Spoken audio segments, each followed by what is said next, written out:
Olá, meu amigo, minha amiga, eu de novo aqui. Para quem não me conhece, eu sou Valmir Cardarelli. Para quem me conhece, continuo sendo Valmir Cardarelli. Eu sou professor, sou diretor aqui da Grande Escola de Filosofia em São Bernardo do Campo. Nós estamos aqui já há 13 anos praticamente, né? Academia é uma associação filosófica e cultural onde nós promovemos a educação através da filosofia, isso de uma maneira onde todo o trabalho nosso ele é voluntário, então ele é voltado para a autoformação também, daí a ideia do voluntariado, é a autoconstrução. Não seria outro propósito da filosofia senão uma ferramenta de nos ajudar a nos autoconstruir como pessoas melhores a cada dia. Daí que nós estudamos a filosofia clássica. Chamamos aqui de filosofia clássica porque o que é clássico é aquilo que perdura para sempre. O clássico, a música clássica, a dança clássica. Então é algo que existiu, sempre vai existir e sempre as pessoas vão admirar de alguma forma, porque o que é clássico não morre, é atemporal.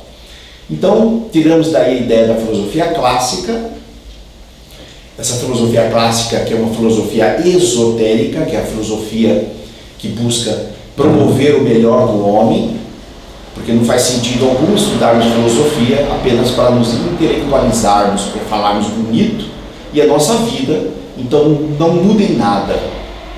Bem, hoje nós trouxemos um tema que eu sempre coloco temas que considero temas fundamentais, temas importantíssimos para contribuir aí com a nossa formação moral, com a nossa formação educacional.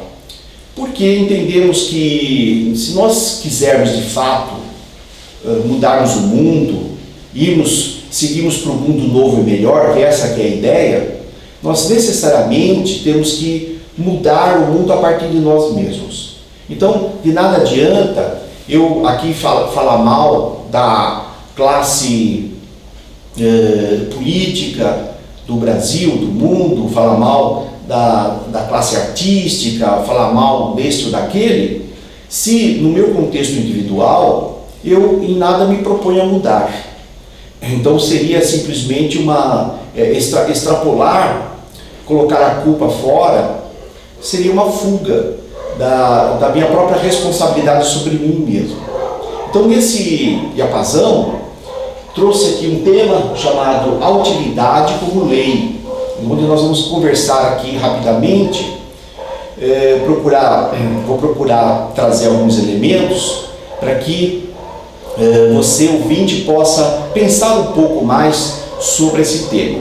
E, aliás, dentro dessa proposta da filosofia, nós propomos exatamente que as pessoas pensem e não simplesmente assistam um vídeo como esse e sejam crédulas, simplesmente porque o Valmir, o filósofo, disse, ou seja quem for, comentou determinada verdade ou determinada coisa com você, e você simplesmente foi crédulo, acreditou naquilo e não discutiu, não questionou.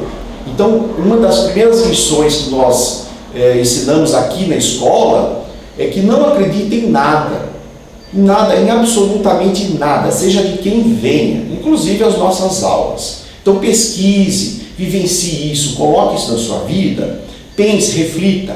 Todos nós, sem exceção, nós fomos premiados com um intelecto, com uma mente, que é o que efetivamente nos diferencia dos animais comuns. Nós somos um animal racional, nós somos um ser humano, como homem e mulher, nós ganhamos essa capacidade, que é a nossa mente concreta, a nossa mente intelectual, uma ferramenta maravilhosa, que nos dá essa capacidade, então, de nós equacionarmos as coisas, compararmos e daí refletirmos se algo é verdade, se algo funciona ou não funciona. Então, experimente, pense sobre isso. Ou seja, a filosofia é, sobretudo, nós ensinarmos ou aprendermos a pensar sobre as coisas. E o que de fato está faltando no mundo? As pessoas pensarem, algo que aguce esse pensamento. E o que eu vejo é pelo contrário. Na verdade, esse sistema global, os meios de comunicação, a nossa programação que normalmente nós temos, elas pesam exatamente ao contrário, para que a gente não pense sobre as coisas, para que a gente receba tudo pronto. A televisão, a internet é uma dessas ferramentas que está sendo usada de forma maciça nesse sentido. Então, está aí o meu aviso: pensem sobre as coisas. Então não é questão de concordar ou não concordar comigo, é uma questão de pensar sobre as coisas, pensar. Muito bem, então quando falamos da utilidade, eu vou resgatar Aristóteles, aí século IV para século V antes de Cristo.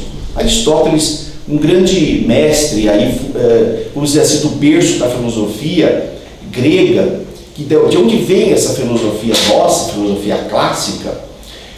Aristóteles dizia sobre, é um livro específico que ele escreveu para o filho, Ética Nicômaco, filho dele, né? E falava então sobre a questão do bem da alma, quando ele explicava sobre a felicidade. Então o que ele dizia na estrutura de pensamento dele, que todas as coisas que são criadas no universo, todas sem exceção, elas têm uma finalidade, ou seja, elas têm um sentido de utilidade. Então tudo foi criado com alguma coisa, e com algum propósito. E a isso ele denominava de bem da alma.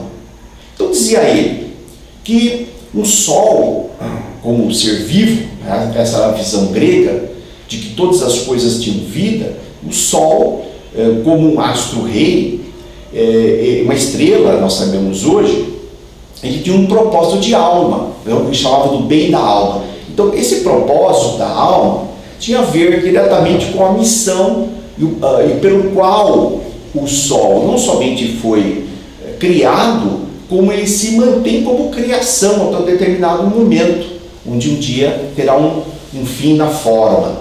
Então, durante todo esse tempo, o bem da alma do sol seria o quê? Seria gerar a nossa luz, seria gerar a vida de uma maneira geral, seria gerar o calor, gerar a vida, seria a energia prânica. Então o sol ele tem esse poder de centralizar, de emanador da vida, emanador de um conjunto de elementos que propiciam que o nosso sistema solar, o sistema como um todo, todos os planetas, inclusive o planeta Terra, que é o nosso lar, ele consiga cumprir também o seu propósito.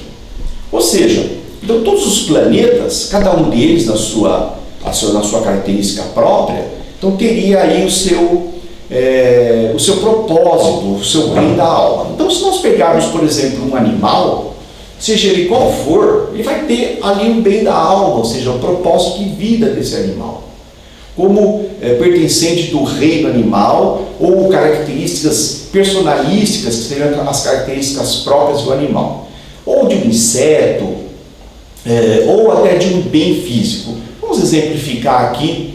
Eu gosto muito de utilizar as colmeias, as abelhas, porque delas a gente pode tirar uma lição muito grande. Podemos aprender política com as abelhas, podemos aprender sociologia com as abelhas, como que elas vivem. Podemos sim aprender bastante com elas. E nesse sentido, nós poderíamos até desmerecer uma colmeia, uma abelha.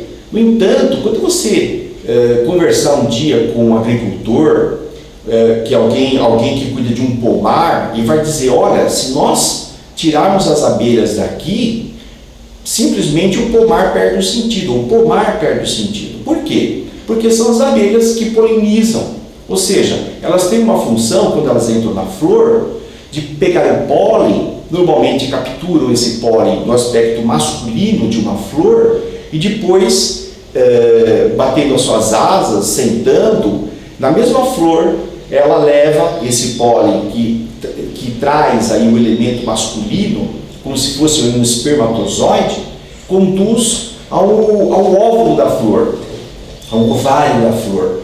E dali que essa flor depois, ela ganha essa capacidade de se tornar um fruto. Então assim é o maracujá, assim é a uva, assim é o abacate, assim é uma melancia, uma abóbora. Para quem não conhece, dê uma pesquisada sobre a questão da polinização ou a florada da uva, a florada. As floradas são exatamente isso. Então olha só a função de um pequeno ser minúsculo que muitas pessoas sequer dariam algum valor. Mas quando nós começamos a estudar cada elemento, cada inseto, estudamos aí cada objeto, nós achamos em todos eles, sem exceção, uma finalidade. Ou seja, então quando Aristóteles falava sobre o bem da alma, ele falava sobre uma finalidade superior, uma finalidade intrínseca a cada objeto ou a cada ser, o que representaria o porquê então que ela está ali, o porquê da sua existência propriamente dita. Ora, então, se nós entendermos isso como uma verdade, nós podemos aqui, indo para o tópico seguinte, falar sobre uma lei da utilidade. Nós podemos colocar a utilidade não simplesmente como uma questão simples, uma questão meramente de ser útil ou não, mas nós podemos colocar, devemos inclusive colocar, ser útil, ou seja, a questão intrínseca da utilidade de cada coisa, a uma lei, vincular isso a uma lei, como se realmente fosse uma lei. Então, o que seria uma lei? O que é uma lei? Por exemplo, o que define para a ciência que algo seja uma lei? Nós temos aí a lei, por exemplo, a lei da gravidade. Ora, algo somente é considerado como uma lei na medida que aquilo se reproduz em qualquer circunstância. Ou seja, por exemplo, se a lei da gravidade não funcionasse no hemisfério norte, não seria efetivamente uma lei, mas ela funciona no hemisfério norte e funciona no hemisfério sul. Ela funciona no Japão como funciona no Brasil. Ou seja, em qualquer face que você esteja do globo terrestre, a lei da gravidade vai funcionar. Então, por isso que por ser algo que se reproduz naquelas circunstâncias, então a ciência considera que aquilo seja uma lei. Então nós temos as leis da ciência. Então eu estou fazendo simplesmente uma analogia, um paralelo dentro da filosofia e usando também do mesmo raciocínio para concluir que a utilidade também é uma lei. Ou seja, quando nós nos desvinculamos da utilidade do âmago da existência de cada coisa, ou de cada objeto, ou de cada ser vivo, nós infringimos uma lei.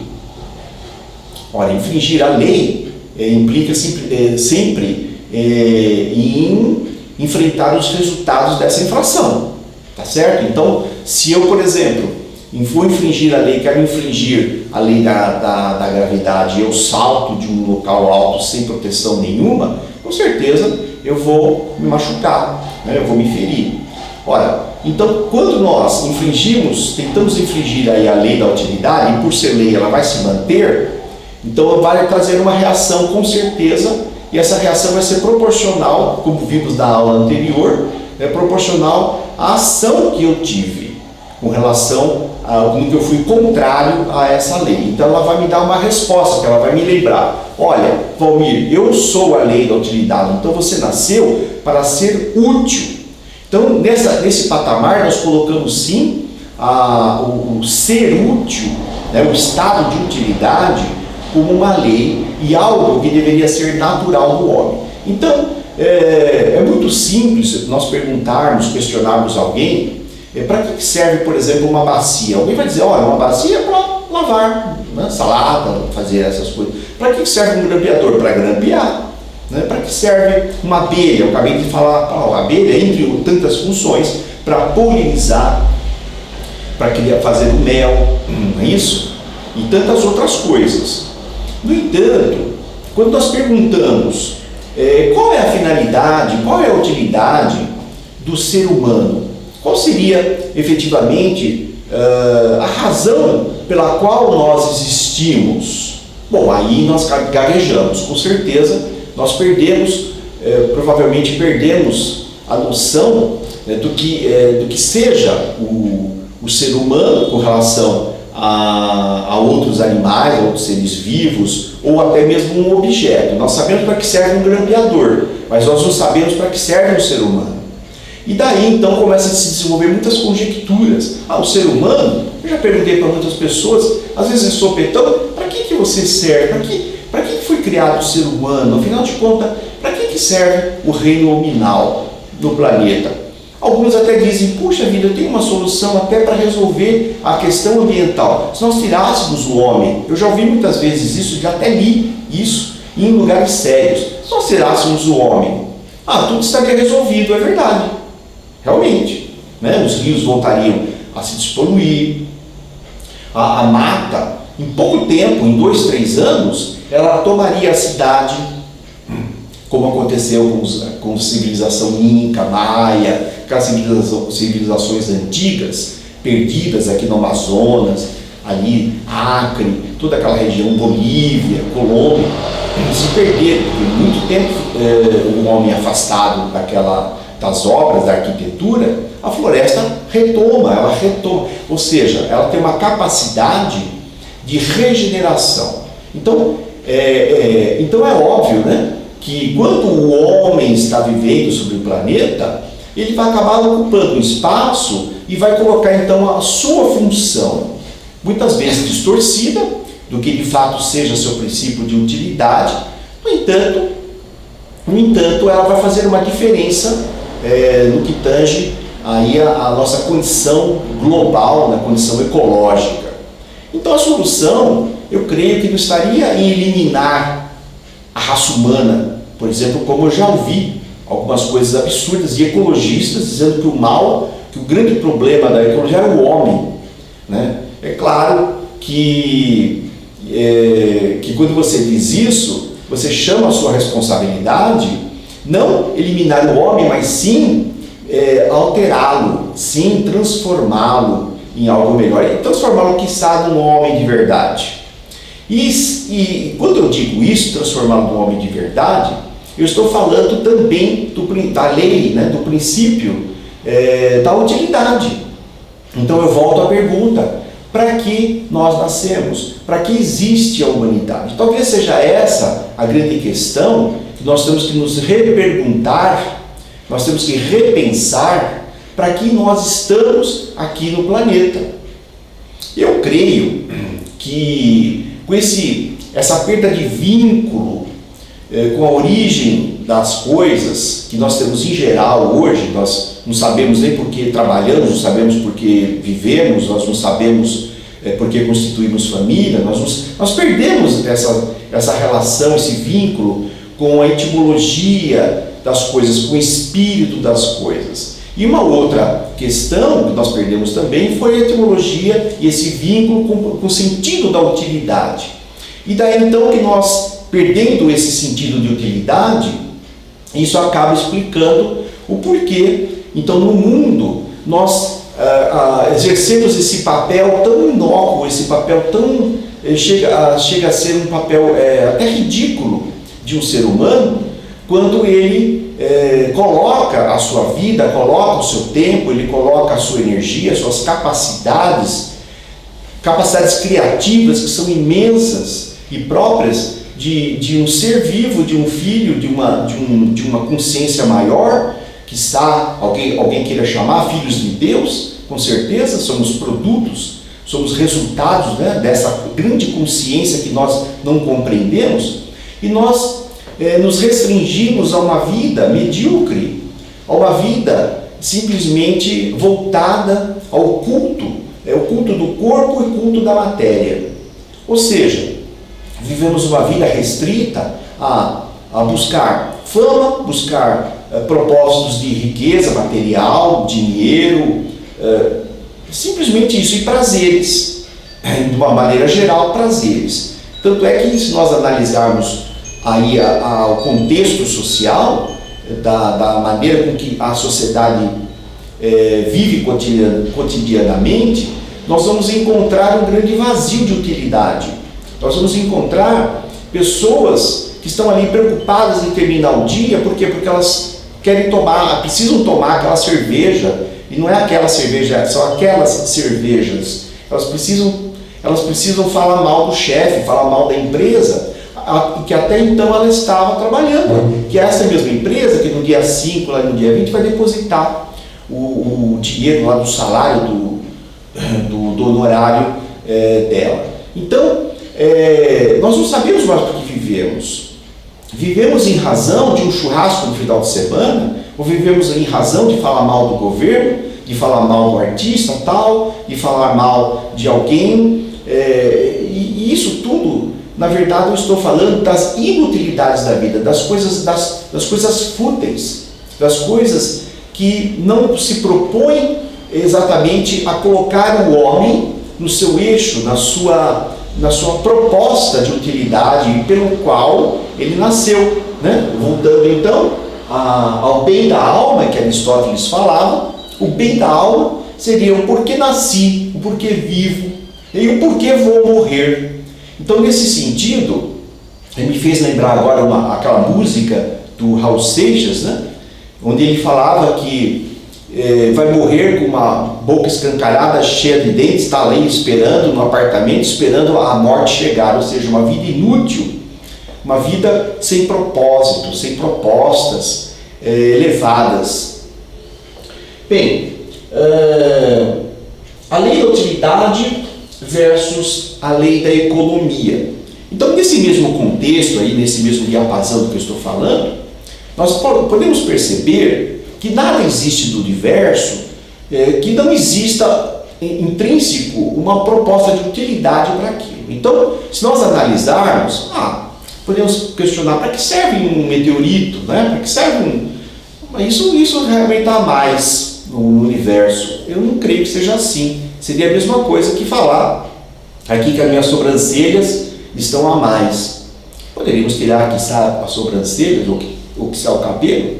Olha, se essa grande consciência criadora, ela fez as coisas assim, pode ter certeza, porque se trata de uma lei, você pode ter certeza que existe uma proposta, existe um porquê, existe uma finalidade maior, uma finalidade, nem que seja uma finalidade simples, mas ali existe uma finalidade. Até as baratas existem finalidades de existirem. Se vocês forem pesquisar, eu já tive essa curiosidade, até porque a questão da barata, ela está aí no inconsciente coletivo das pessoas, a maioria das pessoas tem aversão, etc. Tal, da barata no inconsciente coletivo, mas ela tem uma função, né? Porque se nós eliminarmos todas as baratas aí dos bueiros, dos locais sujos, etc., você vai ter com certeza uma grande proliferação de vírus, de bactérias, de fungos, uma série de coisas, de micro-organismos que vão atacar a humanidade, porque elas acabam fazendo essa função de limpeza. Olha que coisa mais absurda, né? É óbvio, né, que você não vai permitir ali que ela esteja no meio dos seus talheres, né? Mas, no entanto, do lugar certo, ela tem utilidade, sim. Então, nesse sentido, que eu faço atrelo uma lei à outra, que é a lei da utilidade com a lei da economia. Então, o que é economia? Economia, como lei que tem a ver com a lei da utilidade, diz o seguinte, que tudo que é criado no universo, ele é justo. Então, não é menos e também não é mais. Ele é justo. E quando isso descontrola, ele tende a se ajustar novamente. Então, como o universo todo ele é movimento, o movimento ele é contínuo, Deus é movimento, então, nesse movimento, ele vai trazer novas formas, novas realidades, e tudo vai se adaptando a essa nova realidade. Então, tirando-se os excessos, né, e acrescentando-se aquilo que falta. Isso sempre foi assim. e sempre será. Ou seja, então tudo aquilo que nós colocamos na inutilidade, por essa lei da economia, vai acontecer um fenômeno de extinção, de degradação. Eu vou dar um exemplo melhor com relação a isso. Imagine que você compra um automóvel 0 km, e você não utiliza esse automóvel, você deixa ele parado na garagem. Então, falsamente você vai ter uma ideia de que esse automóvel, ele ali na garagem, ele vai estar se conservado. Bom, ele vai se manter, você pode deixar 1 ano, 2 anos, e é uma grande mentira. Não é verdade isso. O que vai acontecer com o seu automóvel? Você vai perdê-lo. Por que isso vai acontecer? Primeiro, você vai perder os pneus, porque os pneus vão viciar com o peso. Então ele tem ali uma malha de aço, essa malha de aço vai deformar. Você vai perder os pneus. Você vai perder o carro também, por quê? Porque como o carro vai ficar parado, e o motor e toda aquela parte elétrica, eletromagnética, motor, bateria, tudo isso vai se deteriorar. Quando você for ligar o carro não vai ligar. Então por quê? Porque naturalmente isso é uma lei. Tudo que não é usado, tudo o que não entra em funcionamento, ou seja, que não exerce o princípio de utilidade, ele vai se degradar mais rápido. Até uma bateria de um carro. Se você deixa a bateria nova parada, ela vai ter um tempo de vida X. Se você coloca essa bateria em uso no seu carro, você usa todo dia, ou dia sim, dia não, essa bateria vai ter um tempo de vida X mais alguma coisa. Isso é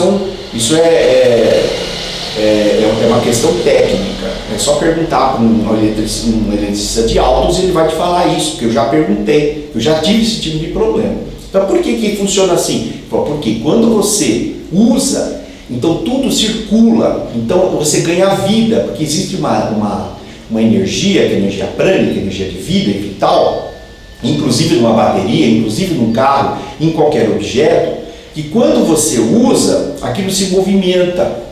Então ele ganha vida, ele recicla. E daí que justifica ter uma vida um pouco mais alongada. Então, contrário senso, quando nós deixamos algo estático, algo parado, sem finalidade, a finalidade daquilo deveria ser o movimento, aquilo com certeza vai deteriorar. Assim funciona, por exemplo, o dinheiro. Também funciona assim. Então, quando você circula um dinheiro, você coloca ele em circulação, você ganha mais. Então, é diferente, por exemplo, de eu ter R$1.000 no meu bolso, parado, guardado embaixo do meu colchão, e eu ter R$1.000 aplicado num fundo, aplicado lá no tesouro, letras do tesouro, né? É diferente. Então, aquilo vai render, porque aquilo está girando, está na mão de quem? De algum comerciante, de algum industrial. Ele está fazendo girar, aquilo está produzindo outras coisas. Esse é o sentido de utilidade. Ora, então quando nós levamos isso para o ser humano, como nós podemos, por exemplo, construir uma sociedade melhor, um mundo melhor, se nós não ativarmos essa lei da utilidade? Como que nós podemos fazer isso? Pelo contrário, quando nós não ativamos a lei da utilidade, nós degeneramos, nós deterioramos. A palavra degenerar significa prefixo de inversão. Então eu degenero, ou seja, eu não gero. Então se eu degenero, eu destruo as coisas que efetivamente deveriam ser geradas. Olha, então nesse sentido que eu uso a palavra degeneração. Então estamos vivendo hoje numa sociedade, eu concluo, degenerada. Nesse sentido, degenerada, porque nós não geramos a vida que está atrelada ao sentido próprio de cada coisa. O que é muito diferente da tecnologia. Então não confundam, porque a tecnologia, quando alguém cria uma tecnologia, perceba que a tecnologia ela pode ser utilizada de uma forma positiva ou de uma forma negativa. Nós geramos, por exemplo, um conhecimento muito grande na área atômica. Ora, então eu posso produzir, criar, fazer disso uma usina atômica, onde eu vou gerar energia para as indústrias, gerar empregos, gerar uma melhor condição de vida para as pessoas, mas eu também posso fazer com isso uma bomba atômica. E como foi feito lá em Hiroshima e em Nagasaki, eu posso matar 100 mil pessoas simplesmente com uma bomba atômica. Então, esse é o sentido que eu estou usando da geração e da degeneração. Ora, e o que isso tem a ver com a gente? Tudo a ver. Por quê? Porque na medida que você começa a compreender esses conceitos e começa a vivenciar esses conceitos, você vai ter uma vida mais ativa, mais voltada para o gerar e não o degenerar. Agora, não se confunda com a ação propriamente dita, ou seja, o fato de eu agir não significa que eu esteja na utilidade. Eu posso estar agindo na inutilidade. Vou dar um exemplo. Quando nós trabalhamos, imagina ali que eu sou um profissional da área de propaganda. Eu posso utilizar a minha capacidade e tudo aquilo que eu aprendi na faculdade, na minha experiência de vida, para gerar propagandas que de fato me coloquem no sentido da utilidade, não só minha, como também de todas as pessoas que tiverem contato com essa propaganda. Então, por exemplo, eu posso propagar o bem através de um produto. Eu estou propagando aqui um produto que seja muito útil para que a gente, por exemplo, ganhe mais tempo, não é? Um medicamento, alguma coisa nesse sentido, né? Eu posso propagar a existência dessa determinado tipo de terapia, ok? Agora, ao mesmo tempo, eu posso usar todo esse cabedal de conhecimento para degenerar. Eu posso, por exemplo, convencê-lo de que para que você seja feliz, você precisa comprar bens, você precisa comprar aquele carro, aquela moto, você precisa comprar uma determinada camisa, usar uma determinada roupa. Ou seja, o sentido de utilidade, ele passa assim por uma peneira, ele passa ali por um sentido, um discernimento que nós temos que ter, porque ele está vinculado ao bem pelo qual aquilo existe. Então, quando nós estamos falando do homem, eu estou falando qual é a propósito, qual é a finalidade pelo qual eu fui criado. Olha, eu fui criado para enganar as pessoas? Eu fui criado para propagar algo que seja uma mentira? Eu fui criado para isso, para aplicar estelionato psicológico nas pessoas? Não, eu creio que não. Então daí que eu vínculo com a palavra, vínculo com a alma, o bem da alma, Aristóteles, bem da alma, ou seja, aquilo que está vinculado à minha questão interna, ao meu centro de existência. A isso eu tenho que ser fiel sempre. Eu não posso me trair. E aí que está o grande engano da humanidade, da maioria das pessoas. Pelo fato dela estar fazendo coisas, ganhando dinheiro, agindo profissionalmente, ela acha que ela está sendo útil. Ela acha que o inútil é simplesmente aquela pessoa que fica ali sentada dia e noite, tomando sua cerveja e não faz absolutamente nada. É óbvio que essa pessoa também está na inutilidade. Porque é óbvio, ela está se esquivando das suas responsabilidades e de compromissos, ok? Mas não vamos cair na falácia, no engano, de simplesmente pelo fato de nós trabalharmos, de nós estarmos produzindo inclusive coisas, nós estarmos na utilidade. Cuidado, isso não é verdade muitas vezes. Então, por exemplo, o fato de eu estar produzindo um vídeo, eu posso produzir qualquer vídeo e colocar no YouTube, isso é livre hoje. Pelo menos até agora a gente pode fazer isso. Ora, então não é o fato de eu produzir um vídeo, simplesmente colocar no YouTube, que eu estou sendo útil. Pelo contrário, muitas vezes eu posso estar sendo inútil. Depende do vídeo que eu postar, depende da produção desse vídeo, depende do conteúdo desse vídeo, né? E da intenção, inclusive. Tá ok? Muito bem. Dentro ainda desse conceito do sentido do resgate, o resgate da utilidade do ser humano, eu posso pontuar a questão da vocação. A vocação, muitas pessoas logicamente procuram a vocação, procuram testes vocacionais para se entenderem melhor, para perceberem se pendem para esta ou para aquela profissão. Então, eu vou citar alguns pontos para que você pense sobre essas questões. Isso tem uma relação íntima com o sentido da lei da utilidade. Olha, muitas pessoas podem ser úteis pela vocação. Eu digo, olha, o que é vocação?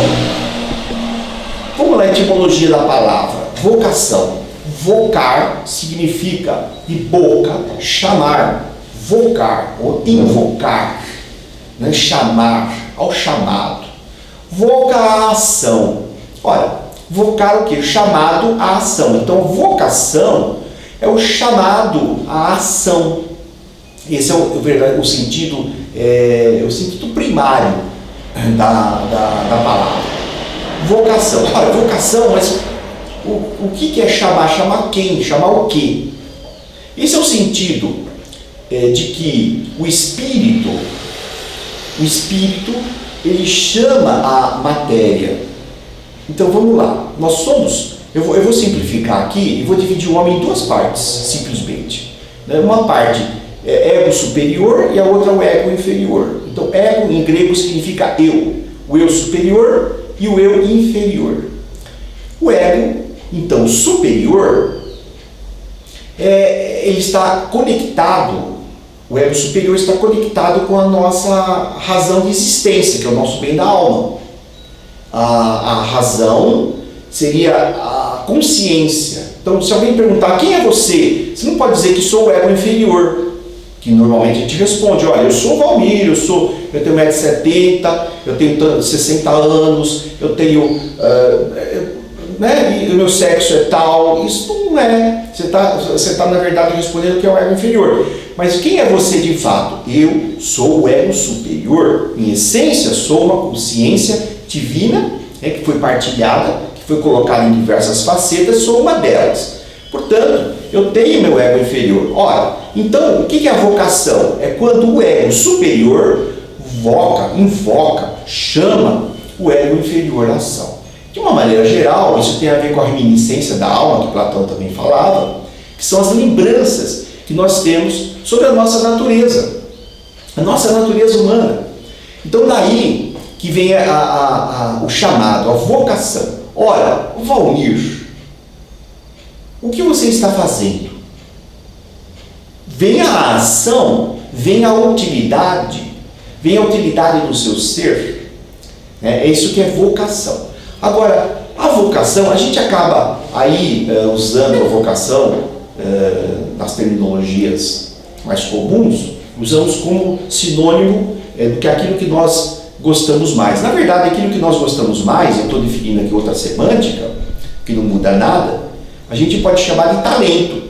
Quais são os seus talentos? Então, todos nós, sem exceção, se você que está me ouvindo fala, Valmir, não tenho talento nenhum, eu fui um desprovido, é mentira. O que você não tem é visão para enxergá-los. Mas talento é aquilo que você faz de melhor, com mais propriedade. Então, nós temos talentos diferentes. Então, por exemplo, para fazer essa aula, para fazer essas coisas, a gente usa diversas pessoas, utiliza diversas pessoas, né? Utiliza é diferente de usar. Eu posso até fazer essa separação já.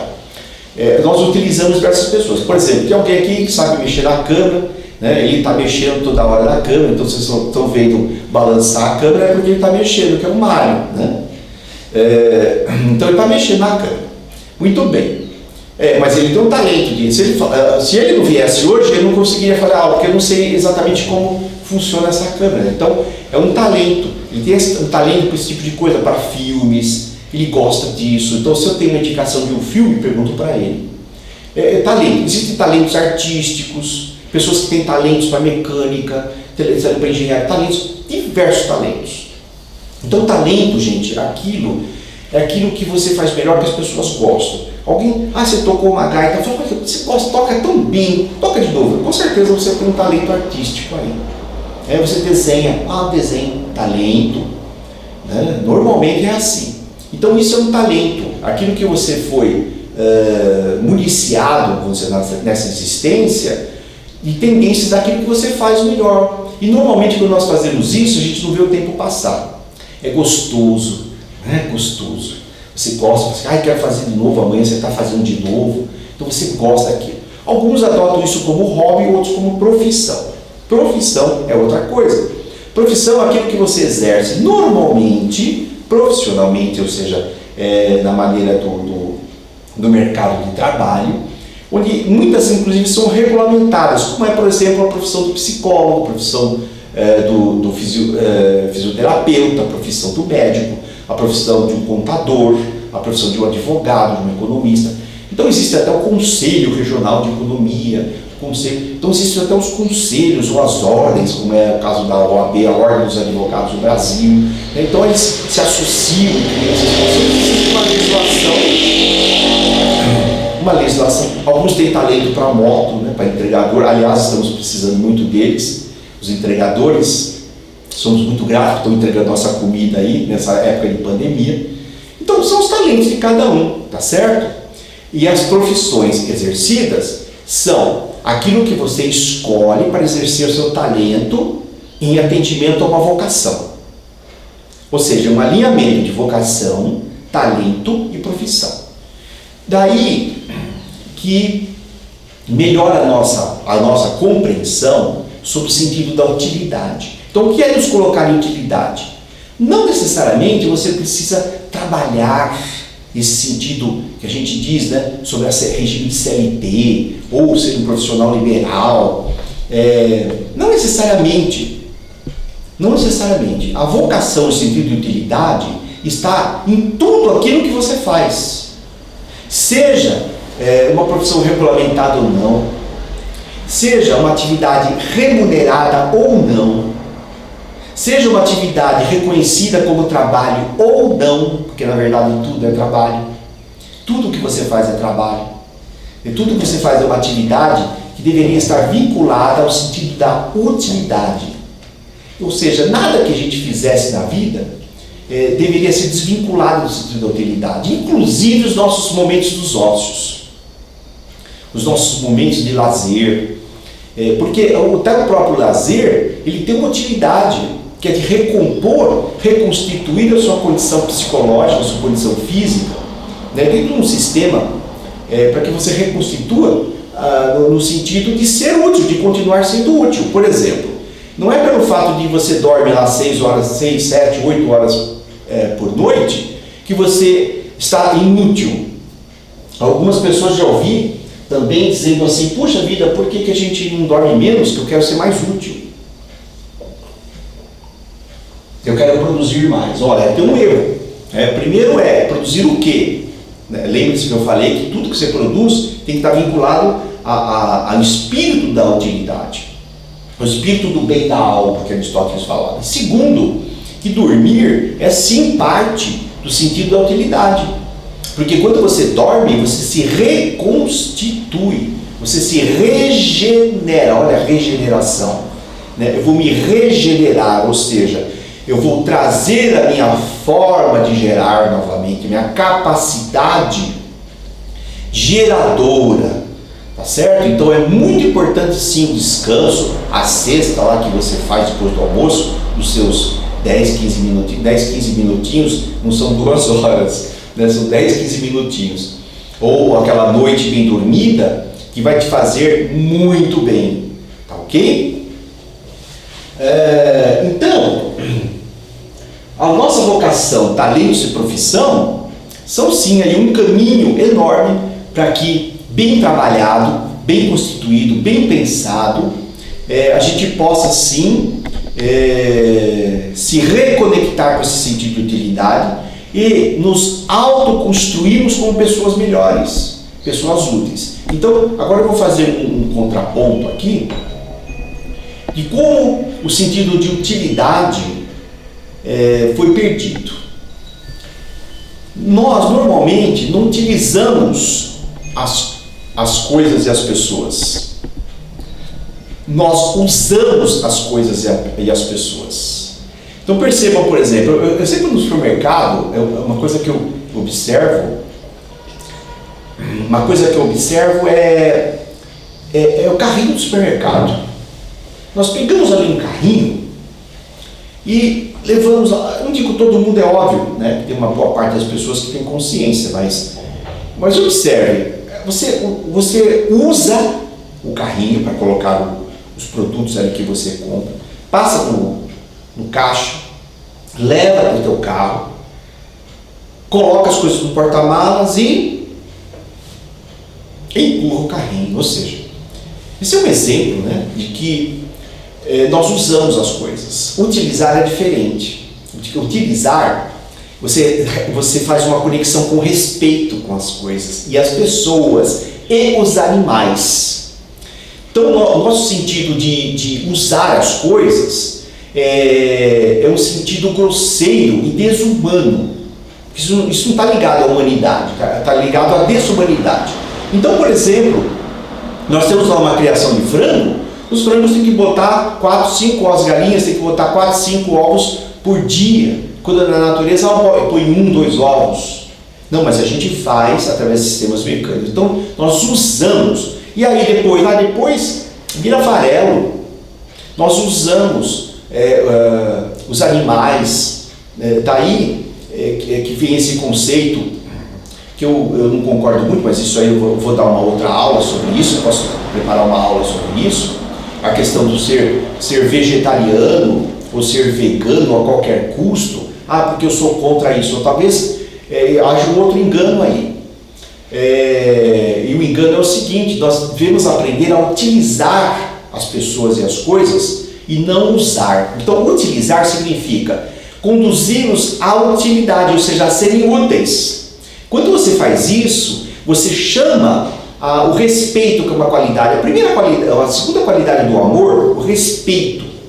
Então você tem respeito por aquilo, por aquela pessoa. Então você vai utilizá-la, significa você colaborar no sentido de colocá-la na utilidade, com respeito, de aceitá-la como ela é, e dar um sentido de vida para ela, para que ela consiga um sentido de vida.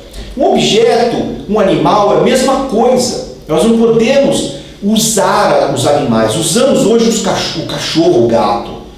Usamos muito essa história. Então, eu amo meu cachorro, amo meu gato. A maioria das vezes é papo furado. Isso é mentira. Porque você está usando o animal. Você não está nem preocupado com o animal. Dá lá aquela mesma ração há 10 anos para ele. Experimente você comer o seu prato predileto 10 anos, só isso, no almoço, na janta. Você vai ver o que vai acontecer com você. E ficar confinado lá em 10 metros quadrados dentro do apartamento, como eu já vi, a pessoa com pitbull dentro do apartamento, um pitbull. Assim, é inacreditável. Eu não sei como que funciona, eu preciso lá ver como que isso funciona. E às vezes mais que um cachorro, 2 cachorros dentro de um apartamento de 60, 70, 80 metros quadrados. Para mim é uma desumanidade. Você está usando o animal. Para quê? Para atender finalidades suas psicológicas, de companhia, sei lá, né? Qualquer. Também um dia eu vou preparar uma aula sobre essa questão da ecologia. E porque amo tanto meu cachorro, nós temos até aqui, eu escrevi um artigo para a escola, eu não lembro o número, mas por que amo tanto meu cachorro? No fundo é porque você não ama. Mas tudo bem, isso é fruto de uma outra aula. Voltando à questão do sentido da utilidade, ser útil, né? Então o que é de fato ser útil? O que é de fato ser útil? Bom, ser útil, gente, para que você fale assim, sabe que eu estou sendo útil? Repense no seguinte: primeiro, a questão da responsabilidade. Você tem que trazer a responsabilidade e o compromisso. Primeiro, a responsabilidade. O que é responsabilidade? É o terceiro atributo do amor. Quem ama, cuida. Quem ama, respeita. Quem ama, se responsabiliza. E quem ama, conhece. Então eu disse que o terceiro atributo do amor. A responsabilidade é a consciência que você ganha sobre si mesmo e sobre o meio em que você vive, de assumir as atribuições que lhe conferem a cada etapa da vida. Então vamos lá, depende da etapa que você está vivendo, você tem as responsabilidades. Por exemplo, se é uma criança, os pais como responsáveis primeiros, eles têm que necessariamente atribuir pequenas responsabilidades para essa criança, para que ela comece a se acostumar a pertencer. Nós nos queixamos muito de que nós não somos amados. Eu quero tanto ser amado. A questão é, se você não é amado, porque você não ama. Eu gravei uma aula, foi a aula passada, na semana passada, onde eu falava sobre a lei da reciprocidade. E exatamente isso. Se você quer ser de fato amado, é condição sine qua non, é essencial que você ame, desenvolva a sua capacidade de amar. E eu estou falando do quê? De utilidade. Porque a responsabilidade está diretamente ligada à utilidade. Alguém que quer de fato ser útil, essa pessoa necessariamente ela deve restabelecer o conceito de responsabilidade da vida dela. E na verdade a gente faz ao contrário. Desde pequeno, normalmente muitos pais hoje não atribuem responsabilidades às crianças. Então, não atribuindo essas responsabilidades, com certeza viciá-las na inutilidade. E daí que nós vemos aí uma gama de jovens inúteis. O que eles fazem com o tempo? Olha, o tempo ficam no shopping, ficam nos joguinhos, quando não assistindo programas de televisão inúteis, que não são absolutamente nada, ficam em Facebook, Instagram, normalmente com contato com coisas também que não corroboram com o seu crescimento, né, com sua formação, e não ajudam os pais, não ajudam na escola, não frequentam muitas vezes uma religião.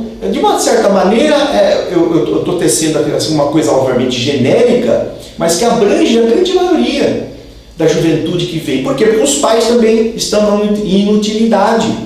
Não obstante terem seus empregos, não obstante muitas vezes ganharem bem, né, estão enganados, porque não entenderam ainda que é o verdadeiro sentido da utilidade.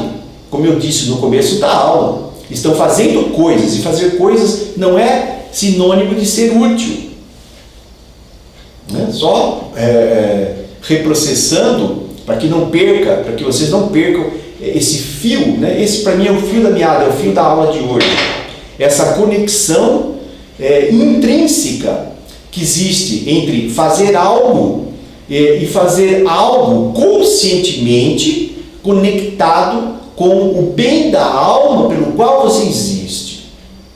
Esse é o verdadeiro sentido. Então daí que nós vemos, por exemplo, uma grande das estatísticas, né? Um grande aumento das estatísticas de suicídios entre jovens. Eu estou dizendo jovens a partir de 9, 10 anos, 10, 12, 15 anos, na flor da idade, na primavera da vida, onde eles poderiam e deveriam estar tendo contato com valores espirituais, valores de formação psicológicos, valores de formação interna, com atividades construtivas, conhecendo novas coisas, com contato com os mais velhos, aqueles que podem acrescentar valores a ele. Não, estão isolados num quarto, ali com o WhatsApp, com o Facebook, perdidos, e não por culpa deles, por culpa de uma sociedade que perdeu o sentido do que seja a lei da utilidade, estão se matando. Como eu vejo muitas coisas, as pessoas mandam para mim, que sabem que eu estudo a sociologia, a antropologia, filosofia, gosto de estudar a psique humana, e mandam: olha, Valmir, está acontecendo isso, olha aqui e tal, estatísticas de suicídios entre jovens, não só quando não é o suicídio propriamente dito, fatídico, alguém que se joga lá no shopping, como eu vi lá em Ribeirão Preto, uma semana só, 2 jovens de 15, 16 anos, 17 anos, se jogaram ali na escada rolante, uma coisa monstruosa. Então eles estão se matando de outras formas também. Por exemplo, com as drogas, se envolvendo com drogas ilícitas, se envolvendo, e depois nunca, provavelmente muitos deles, nunca vão conseguir se desvincular desse vício, ou, em melhor hipótese, não vão conseguir se desvincular dos estragos que o uso de uma maconha, de uma cocaína, do crack, pior ainda, vão trazer para eles na formação até seus 20, 21 anos. Porque é diferente uma pessoa que usa maconha até os 21 anos, ela vai ter uma deformidade, ela nunca mais vai recuperar na vida. Não tem como recuperar isso. É como as crianças, até 1 ano, que não se alimentaram bem. A mãe já não se alimentou bem, já usava álcool, algum tipo de droga, não se alimentou mal, não fez o pré-natal, até 1 ano. Essa criança nunca mais vai se recuperar. Não tem como ela se recuperar. Por quê? Porque a formação dela já foi prejudicada. É assim como é a formação desses jovens. Então, a responsabilidade, ela, em todas as etapas da vida, ela deve ser trazida. Responsabilidade. Então tá aí, pense, quais são as minhas responsabilidades? E nós fugimos das responsabilidades. Nós nos acovardamos diante das responsabilidades. Aliás, essa palavra é quase que mostrar a cruz para o demônio. As pessoas falam, responsabilidade eu não quero, eu já tenho tantas. Ele está confundindo com compromisso. Compromisso é outra coisa que tem que ser trazida. Se você quer realmente ser útil, repense na responsabilidade, aquilo que você vai abraçar, qual é o seu papel no mundo hoje, o papel da família, o papel da sua empresa, o papel social, de cuidar de uma praça ali perto da sua casa, cuidar da árvore que está ali, fala tanto lá da Amazônia, não é isso? Fala lá do governo que não cuida, etc, tal. Tá, e aí, a árvore que está na frente da sua casa, que a prefeitura plantou, você cuida dela? Você pelo menos foi lá dar água, tirar a gramínea, cuidar, tirar uma sujeira ali, ou você acabou cimentando em volta dela e nem água ela consegue receber mais, né? O compromisso, gente, é uma relação de afinidade, você assume aquilo, você estabelece um acordo, um compromisso. Então, eu assumo um compromisso com você, um acordo, um compromisso. O compromisso, gente, ele nos conduz à liberdade, desde que seja um compromisso feito com algo, pessoas, coisas que valorizem o teu melhor. Ou seja, o sentido da utilidade entrou de novo no compromisso. Então, quando você se compromete com algo, significa que você fez um pacto com aquilo. Então, cuidado com o que vocês estão compromissados.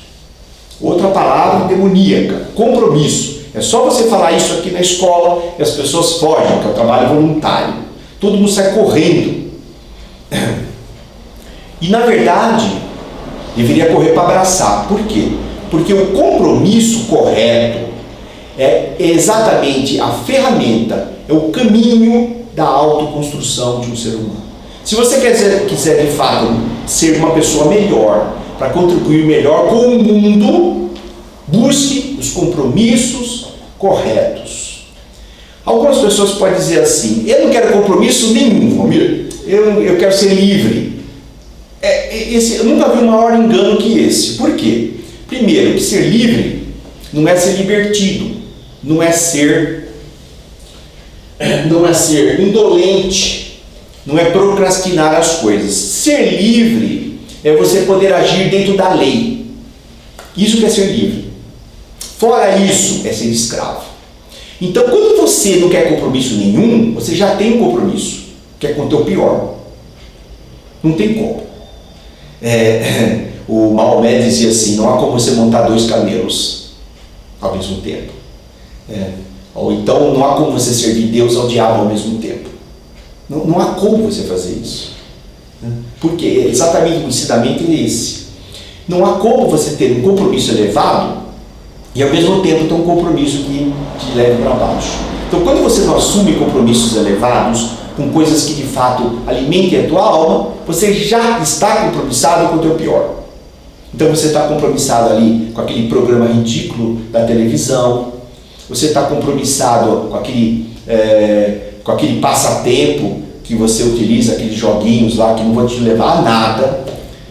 Você já está compromissado com aquele papo furado, com o outro que também é teu companheiro fóbico. Né? Você já está compromissado com essas coisas, com essas futilidades, coisas que não vão te transformar, não vão te fazer uma pessoa melhor. E o resultado vai estar lá. Né? A lei do karma vai funcionar. E essa lei do karma, com certeza, vai te responder aquilo que você entregou para o universo, como foi visto na última aula. Bem, eu vou concluir a aula de hoje, só pontuando aqui, são os nossos dois piores inimigos: a procrastinação e a indolência. Então, se você não está na atividade, no teu melhor, você não está na utilidade do sentido elevado, do sentido verdadeiro sentido, com certeza você está na procrastinação e na indolência. Se você então gostou aí dessa aula, não é assinante do nosso canal, é importante, né? Se você puder assinar, poder acionar o sininho, dar o seu like, dar o seu ok. Tudo isso vai colaborar com a divulgação desse trabalho de filosofia, que ele é todo feito de uma maneira voluntária aqui por nós. Inclusive, meu trabalho é voluntário, o trabalho do Mário, que está aqui comigo, é voluntário. O trabalho de todos os alunos aqui da escola é voluntário, porque é uma associação sem finalidade lucrativa. E está aí, então, peço aí a sua colaboração de indicar esse material, por hora que estamos disponibilizando aí na internet. Indique ele para os seus amigos, divulgue isso de uma maneira que a gente possa permear o mundo com valores, com coisas boas, com coisas que de fato sejam úteis. Tá ok? Então, muito obrigado.